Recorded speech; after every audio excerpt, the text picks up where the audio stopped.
The Dallas Cowboys draft board is about to get absolutely flipped on its head, and what Jerry Jones and the front office might do in April could shock every single person in this fan base. So before we dive into the chaos, let me say this real quick. If you're not subscribed to Blue and Silver Nation yet, you need to fix that right now, because we're covering every Cowboys rumor, every roster move, and every draft twist the second it breaks. And honestly, I'm pouring everything into this channel, but the subscriber count isn't where it needs to be, so do me a favor, smash that subscribe button right now so you never miss a single update. All right, let's get into it. There's serious buzz around the idea of Dallas moving up in round 1 to snag one of the elite defensive prospects before they're gone. And I'm not talking about sitting at 12 and hoping someone falls. I'm talking about getting aggressive and trading capital to jump into that top 6 or 7 range where guys like the lockdown corners and game-wrecking edge rushers are sitting there waiting to transform a defense overnight. Now here's the thing.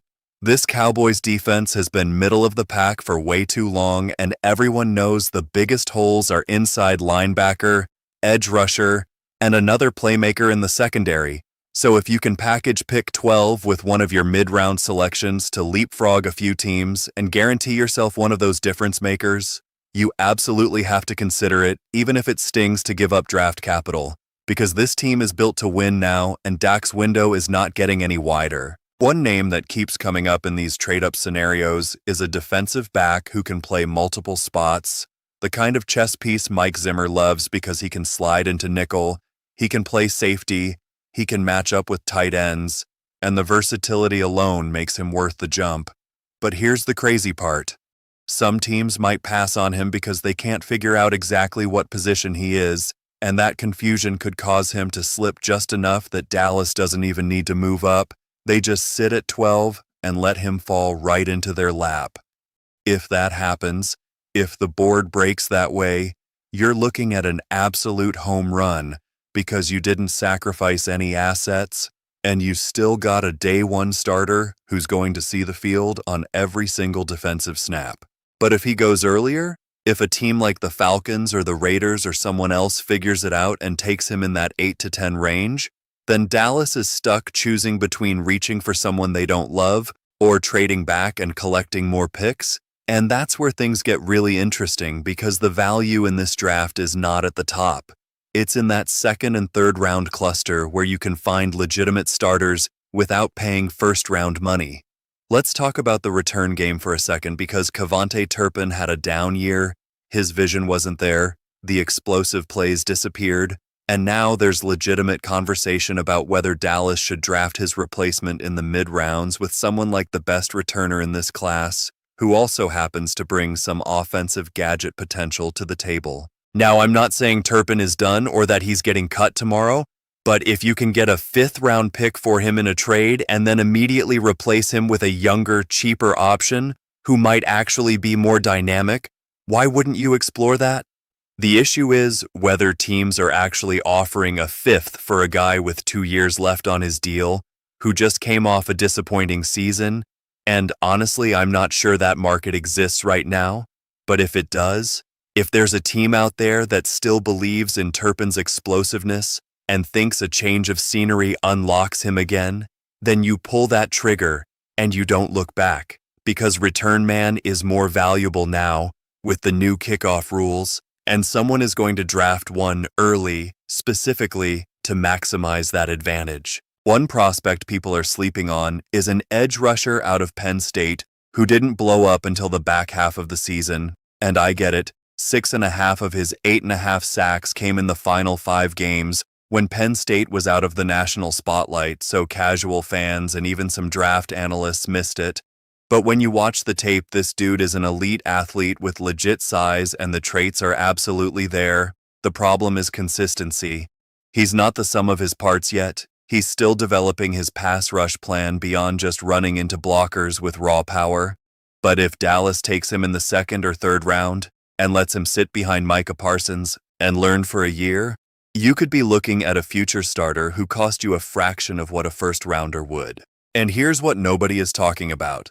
This Cowboys coaching staff has a track record of developing defensive linemen and edge rushers. So taking a high upside project with insane measurables and betting on your development system is actually a smart move, especially when you know you're not going to be a major player in free agency for premier pass rushers, because the cap space just isn't there after the Dak and CD extensions.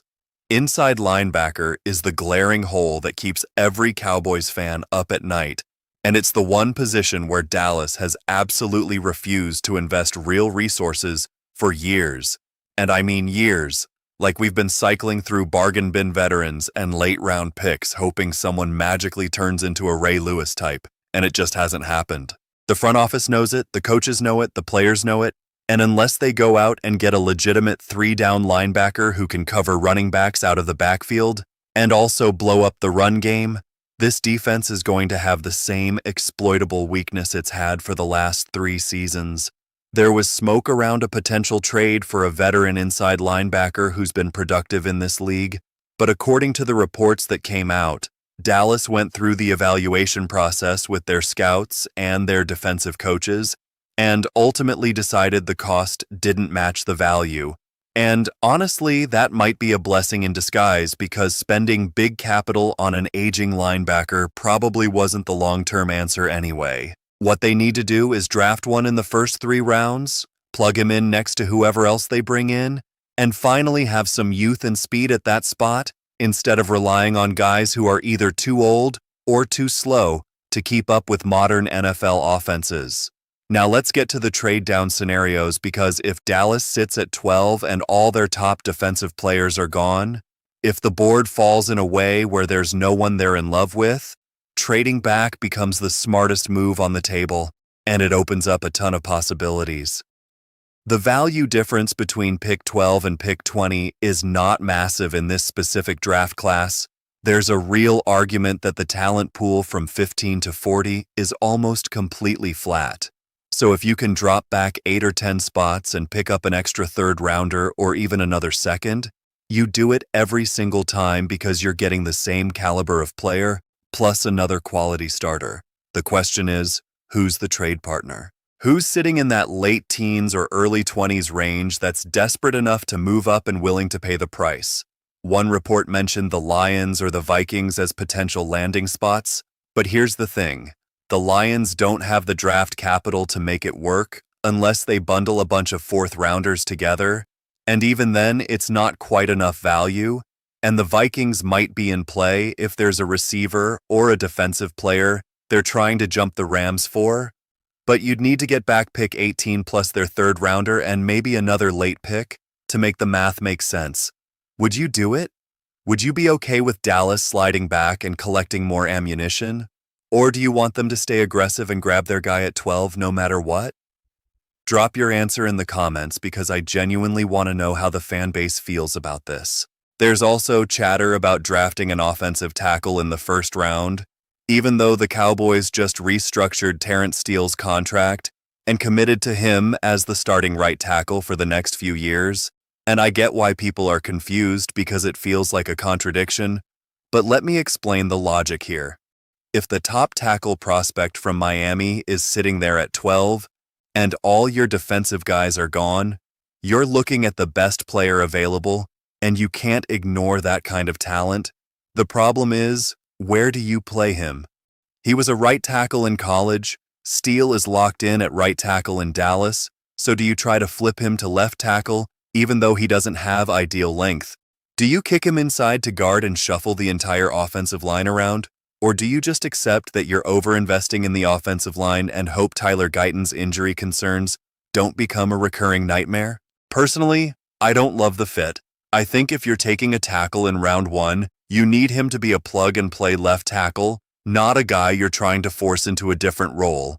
But if the board is completely wiped out and he's the best player sitting there, you take him and you figure out the logistics later because talent wins in this league and you can never have too many good offensive linemen, especially when your franchise quarterback is 31 years old and needs protection more than ever. Let's talk Terence Steele for a second because I know a lot of fans are frustrated with him, and frankly I get it, his pass protection is below average, the run blocking hasn't been what it was early in his career, and for a guy making the kind of money he's making you want more consistency. But here's the reality. He just restructured his deal, he took a pay cut in exchange for more guaranteed money, and if you trade him right now, you lose $11 million in cap space instead of gaining it. That's right. Cutting or trading Steele actually hurts the cap this year. You'd save $8 million if you cut him pre-June 1st or $14 if you cut him post-June 1st. But trading him in the middle of the contract is a disaster. So whether we like it or not, the Cowboys are locked into him for at least this season and probably next season too. Now, is he a franchise right tackle? No. Is he a disaster? Also no. He's an average starting right tackle getting paid like an average starting right tackle. And when you look around the league at some of the train wrecks other teams are trotting out there, you realize it could be way worse. The issue is, when you're paying average money for average production, you're not getting the surplus value that championship teams are built on. You're just staying even. And that's why drafting and developing is so critical. Because if you can hit on a tackle in the second or third round, you get 4 or 5 years of high-level play on a cheap contract, and that's when you can actually build a dominant roster around your stars. Tyler Guyton's health is the elephant in the room that nobody wants to address directly, but everyone is thinking about. Because if he can stay on the field and develop into the left tackle they thought they were getting when they drafted him, the offensive line is set for years. But if the injuries keep piling up, if he can't stay healthy enough to build chemistry and consistency, then Dallas is going to be right back in the tackle market next offseason, and that's a nightmare scenario. Right now, the confidence level in Guyton has to be somewhere in the middle. You're hopeful because the talent is obvious, but you're also realistic because the injury history is a red flag. And that's why some people are advocating for taking another tackle this year as insurance, even if it feels redundant, and even if it means shuffling the offensive line around in ways that might not be ideal. My take? I'd rather use that pick on a defensive player who's going to start immediately and address a glaring need, and then if Guyton can't stay healthy, you deal with it next offseason. But I also understand the argument that you can't ignore the best player on the board just because of positional redundancy, especially when injuries are as unpredictable as they are in this league. The Bobby Wagner rumors have been floating around, and honestly, I don't think there's much fire to that smoke. The sense I get is Dallas wants a linebacker who can cover, and Wagner at this stage of his career just isn't that guy anymore. His ability to move in space and match up with running backs and tight ends has deteriorated, and even though his name recognition is huge and his leadership would be valuable, you don't sign a veteran just for leadership when he can't do the thing your defense needs most. Washington didn't bring him back, other teams haven't shown serious interest, and that tells you everything you need to know about how the league views him right now. He's a run stuffer who can still make plays near the line of scrimmage, but he's a liability in coverage, and in today's NFL, that's a death sentence for a linebacker. Would he be an upgrade over what Dallas has right now? Maybe. I mean, almost anyone would be. But is he the long-term solution or even the short-term solution? I don't think so. And I'd rather see them draft 2 linebackers in the mid-rounds and let them compete than sign an aging veteran who's clearly on the decline and hope he's got one more good year left in the tank. One thing that keeps coming up is whether Dallas should draft a center and move everyone on the offensive line to their so-called natural positions. And I get the appeal of that idea. Tyler Smith moving back to left guard, Booker sliding into his natural guard spot, BB flipping to guard, and a rookie taking over at center. But here's my issue with that plan. You just spent 2 years developing BB at center, and he's actually been pretty solid there. So why waste that development and create a hole at a position you've already fixed? The best 5 offensive linemen you can put on the field probably does include Tyler Smith at left guard, because that's where he's most comfortable and most effective. But if you draft a center in the 3rd or 4th round, which is where the value is in this class, you're using a pick on a luxury position when there are defensive players sitting there who would play way more snaps and fill a way bigger need. I'm all for improving the offensive line. I think you can never have too many good blockers, but this year is not the year to take a center early. You run it back with what you have, and if BB struggles, or if someone gets hurt, then you revisit it next offseason. But right now, there are too many holes on defense to be burning mid-round picks on offensive line depth. Let's get into some specific trade scenarios because this is where it gets fun. One idea that's been kicked around is Dallas trading 12 and their early third-round pick to move up to somewhere in the 6 to 8 range to guarantee they get one of the top-tier defensive players. And depending on who you're targeting, that might actually be worth it. If you're obsessed with a specific corner or a specific edge rusher and you know for a fact he's going to be a star, then yeah, package the picks and go get your guy. But the risk is you give up that third rounder and then the player you drafted doesn't develop the way you hoped, and now you've got nothing to show for 2 picks instead of 1. The safer move, the more conservative approach, is to stay at 12 and take the best player available, trust your board, trust your evaluations, and don't get cute trying to jump up for someone who might not even be that much better than the guys who will be available at your spot. But here's what I keep coming back to. This team is built to win now. The window is open right now. And if trading up gets you a defender who can step in and be a Pro Bowler by year 2, you do it. You don't worry about the draft capital. You don't worry about the long-term implications. You go all in on winning a championship while Dak and Micah and CeeDee are in their primes, because those windows close faster than you think, and before you know it, you're rebuilding again and wishing you'd been more aggressive when you had the chance. Another scenario that makes a ton of sense is trading back from 12 to the early 20s and picking up an extra second or third round pick. And honestly, in this specific draft that might be the smartest move on the board, the talent pool from 12 to 25 is so flat that you're not losing much by sliding back. And if you can add another high-quality pick in the process, you're giving yourself more chances to hit on impact players. And in the draft, it's all about volume. The more swings you get, the better your odds of finding stars. The question is whether there's a team willing to pay the price to move up, and that's where the Jets and the Cardinals and even the Rams could come into play. If there's a quarterback or a receiver or a tackle they're desperate for, they might be willing to overpay to jump up and get him. And if Dallas is sitting there looking at a board full of players they like but don't love, you take the extra pick and you run. Would it cost more than just a second and a third to make it worth Dallas's while? Absolutely. I'd be asking for a future first, or at least another mid-round pick on top of the initial package, because sliding back 12 spots is a big deal, and you need to be properly compensated for it. You can't just give teams a discount because you're feeling generous. You make them pay full price, or you stay put. Now let's talk about the elephant in the draft room. What happens if every single defensive player Dallas has a first-round grade on is gone by pick 12? What do you do then? Do you reach for a defender you don't love? Do you take the best offensive player available even if it creates a logjam?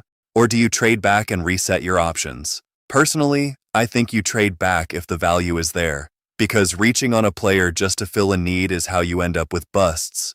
And taking an offensive lineman when you've already invested heavily in that unit doesn't make sense unless he's a true blue-chip prospect who's going to start at left tackle day 1, and even then it's complicated because of the Guyton situation and the Steele contract and all the money already tied up on that line.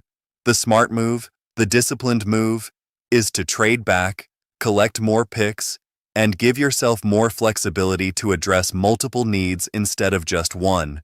And even if it's not as sexy or exciting as taking a big name at 12, it's the right process, and process is what wins over the long haul.